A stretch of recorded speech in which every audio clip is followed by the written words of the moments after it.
आज हम करने जा रहे हैं एक्सरसाइज 1.3 जिसका फर्स्ट क्वेश्चन है प्रूव दैट √5 इज़ इरेशनल। हमें प्रूव करना है कि √5 इरेशनल नंबर है। जैसा मैंने लास्ट वीडियो में भी बताया था कि इसको कंसिडर कर लेंगे कि लेट √5 इज़ रैशनल। √5 को हम क्या कंसिडर कर लेंगे? रैशनल कंसिडर कर लेंगे। देयरफॉर √5 इक्वल टू, इसको लिखा जा सकता है p/q की फॉर्म में, और where p and q have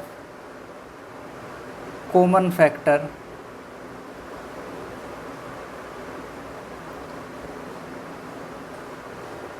other than 1, जहाँ p और q का एक के अलावा भी कोई कॉमन फैक्टर है। जैसे मैंने बताया था, फॉर एग्जांपल हम ले लेते हैं 6/4। 6 को क्या लिखेंगे? 2 × 3।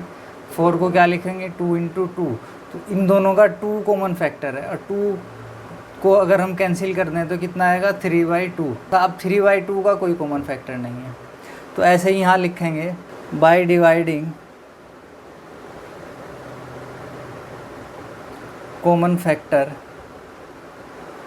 कॉमन फैक्टर से अगर हम इसको डिवाइड कर रहे हैं तो हमें क्या मिलेगा? वी गेट p/q को अगर हम डिवाइड कर लें इक्वल टू a/b। हमें क्या मिल जा रहा है? a/b मिल जा रहा है, जहाँ पे where a and b do not have any common factor. जहाँ a और b का कोई कॉमन फैक्टर नहीं है। नाउ जो √5 होगा वो किसके बराबर हो जाएगा? a/b के बराबर हो जाएगा। इसको हमने 5 को कंसिडर किया था p/q की फॉर्म में। p/q का कोई कॉमन फैक्टर था, उस कॉमन फैक्टर से डिवाइड करने के बाद क्या आया है? a/b आया है। अब a और b का कोई कॉमन फैक्टर नहीं है। अब हम स्क्वायरिंग करेंगे, squaring both side.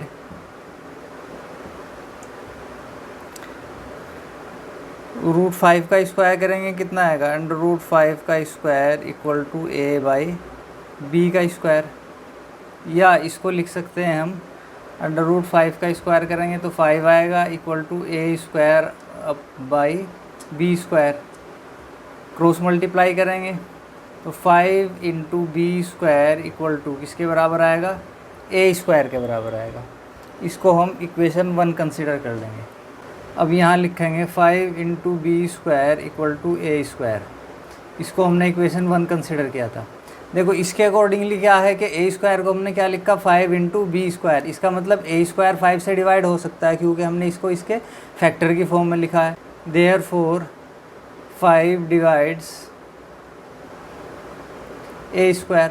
Last video में मैंने बताया था थ्योरम 1.3, उसमें क्या कहा था कि अगर कोई एक प्राइम फैक्टर है, अगर वो a² को डिवाइड करता है तो वो a को भी डिवाइड करेगा। तो यहाँ लिखेंगे हम bye theorem 1.3 5 also divide a। 5 a को भी डिवाइड करेगा, या यहाँ पे हम लिख सकते हैं कि 5 is the factor of a। 5 a का फैक्टर है, इसको हम कंडीशन 2 मान लेते हैं। अब जब 5 a का फैक्टर है तो इसके और भी फैक्टर होंगे। जैसे हमने 12 को लिख सकते हैं 2 × 6। तो एक तो फैक्टर क्या है? 2 है, और एक क्या इसके अलावा भी कोई और फैक्टर इसका होगा। 2 भी हो सकते हैं, 3 भी हो सकते हैं, कितने भी फैक्टर हो सकते हैं। तो मान लेते हैं let other factor of a is c। कोई भी c एक फैक्टर है। देयरफॉर a इक्वल टू क्या हो जाएगा? 5 × c। अब सब्स्टिट्यूट करो a की वैल्यू इक्वेशन 1 में। Substitute the value of a in first equation में जब हम इसको सब्स्टिट्यूट करेंगे क्या आएगा? 5 into B square equal to a square. A कितना है 5 इंटू सी का स्क्वायर हो जाएगा। 5 into B square equal to होगा 5 इंटू 5 का स्क्वायर करेंगे इंटू सी का स्क्वायर करेंगे, सी स्क्वायर आएगा। 5 से 5 कैंसिल होगा तो बी स्क्वायर इक्वल टू क्या हो जाएगा 5 into C square. B square equal to 5 into C square. अब यहाँ देखो, यहाँ क्या लिखा है हमने, B square equal to 5 into C square. इसका मतलब बी स्क्वायर 5 से डिविजिबल है, देयरफॉर 5 डिवाइड्स बी स्क्वायर। फिर से थ्योरम लगाएंगे, by theorem 1.35 also divide B. 5 किसको डिवाइड करेगा, बी को भी, या इसको लिख सकते हैं और 5 is the factor of B. 5 किसका फैक्टर है, बी का फैक्टर है। तो पहले हमने कंडीशन क्या निकाली थी कि 5 किसका फैक्टर है, ए का फैक्टर है।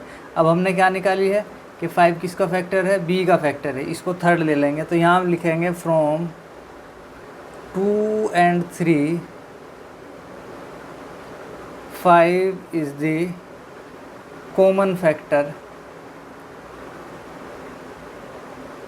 of A and B। और हम क्या एज्यूम करके लेके चले थे कि A और B का कोई कॉमन फैक्टर नहीं था। तो यहाँ but we assume that A and B do not have any common factor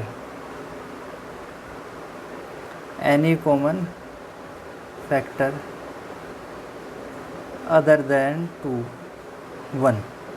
एक के अलावा कोई कॉमन फैक्टर ए और बी का नहीं है। लेकिन यहाँ जो थर्ड कह रही है कि 5 किसका फैक्टर है, बी का, और सेकंड कंडीशन हमने क्या ली थी कि 5 किसका फैक्टर है, ए का। तो इसका मतलब क्या हुआ कि 5 ए का भी फैक्टर है और 5 बी का भी फैक्टर है। हमारा एजम्पशन क्या था कि ए और बी का कोई कॉमन फैक्टर नहीं है। दिस कंट्राडिक्शन, तो ये किसकी वजह से आया है, हमारे रॉन्ग एजम्पशन की वजह से। This contradiction is due to our wrong assumption. हमने क्या कंसिडर किया था कि √5 रैशनल नंबर है। Wrong assumption that √5 is rational. तो ये जो हमने कंसिडर किया था कि √5 रैशनल है, ये हमारा गलत था। Therefore √5 is irrational number. Same वैसे ही होगा जैसे √2 को हमने किया था, बस वहाँ 2 लेके चलेंगे, यहाँ 5 लेके चलेंगे। वहाँ दोनों का कॉमन फैक्टर 2 आ रहा था, यहाँ दोनों का कॉमन फैक्टर 5 आ रहा है। सेकंड क्वेश्चन है प्रूव दैट 3 + 2 √5 इज़ इर्रेशनल। तो यहाँ हमें प्रूव करना है कि 3 + 2 √5 इज़ इर्रेशनल।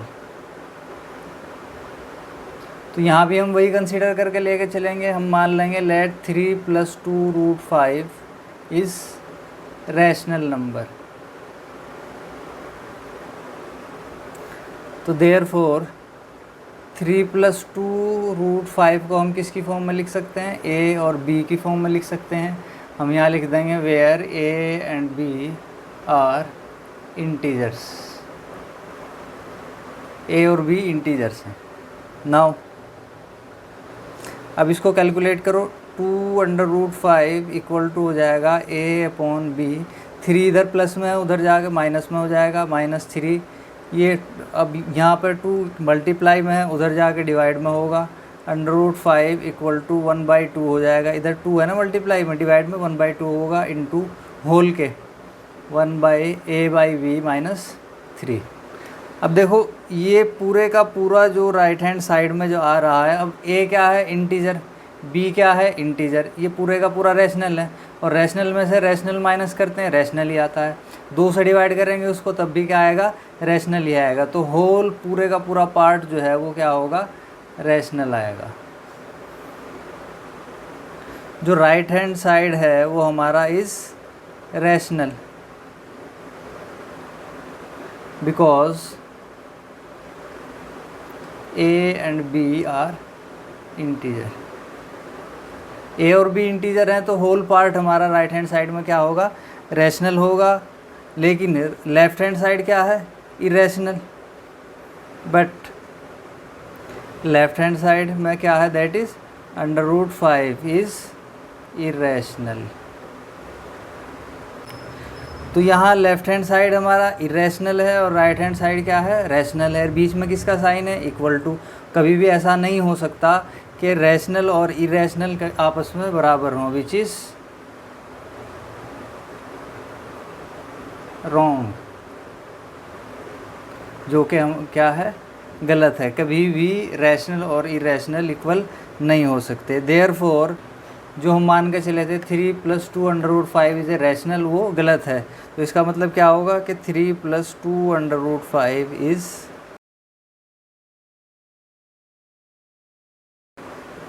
ये हो गया प्रूफ। थर्ड क्वेश्चन है, prove that the following are irrational. Third का फर्स्ट पार्ट है 1/√2, इसको मैं प्रूफ करना है इज़ इरेशनल। सेम वही पैटर्न फॉलो करेंगे। सॉल्यूशन में हम क्या करेंगे, इसका कंसीडर कर लेंगे कि लेट 1/√2 इज़ रैशनल। जब ये रैशनल होगा तो इसको a/b मान लो, p/q मान लो। देयरफॉर 1/2 इक्वल टू किसके बराबर होगा, a/b के। क्रॉस मल्टीप्लाई करोगे आप तो यहाँ हो जाएगा a√2 इक्वल टू होगा इसकी इसके साथ मल्टीप्लाई, इसकी इसके साथ मल्टीप्लाई b, और √2 होगा किसके, b/a के बराबर हो जाएगा। अब यहाँ देखो, जो b/a होगा वो क्या होगा, रैशनल होगा, because a and b are integer. Same वही लाइन लिखेंगे, a और b इंटीजर हैं इसलिए b/a क्या होगा, रैशनल नंबर होगा। और √2 क्या होगा, इरेशनल है। तो इरेशनल और रैशनल कभी भी बराबर नहीं हो सकते, बिकॉज रैशनल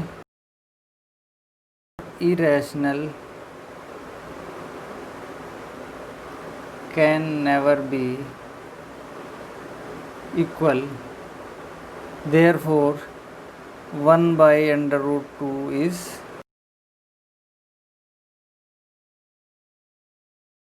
होगा, 1/√2 भी क्या होगा, इरेशनल होगा। Second part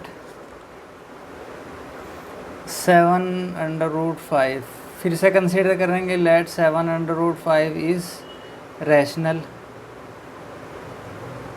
therefore 7/5 equal to a/b। Cross multiply करो,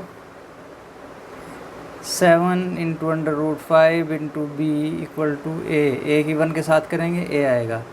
तो यहाँ से आ जाएगा, √5 को यहीं रहने देंगे, जिसका हमें पता है कि ये इरेशनल है, क्योंकि इसको हम प्रूव भी कर चुके हैं। √2 है, √3 है, √5 है, ये सब क्या होंगे, इरेशनल नंबर होंगे। इसको इधर लेके जाएंगे तो ये दोनों मल्टीप्लाई में है, तो a/7 × b हो जाएगा। तो ये होल पार्ट क्या होगा, बिकॉज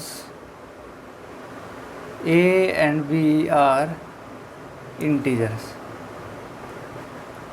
सेम वही चीज़ लिखेंगे। और जो लेफ्ट हैंड साइड होगा वो क्या होगा हमारा, इरेशनल होगा।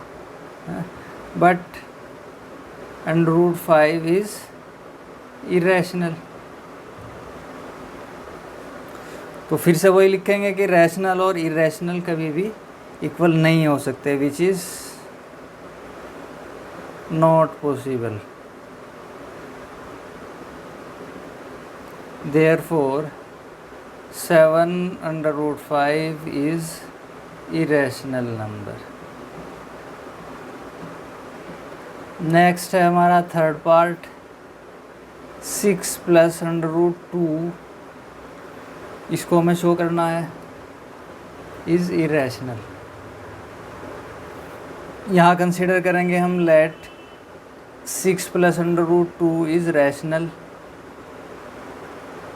देयरफॉर 6 + √2 इक्वल टू किसकी फॉर्म में लिखा जा सकता है, a/b की फॉर्म में लिखा जा सकता है, या √2 इक्वल टू a/b और -6, ये पॉजिटिव है, इधर जाकर माइनस में हो जाएगा। तो ये जो राइट हैंड साइड होगा हमारा वो क्या होगा, RHS is rational because a and b are integer. A और बी क्या है, इंटीजर्स हैं, बट लेफ्ट हैंड साइड यानी कि √2 जो होगा हमारा is irrational, which is not possible, जो कि पॉसिबल नहीं हो सकता। कभी भी रैशनल जो है बराबर नहीं हो सकता इरेशनल के। Therefore 6 + √2 is irrational.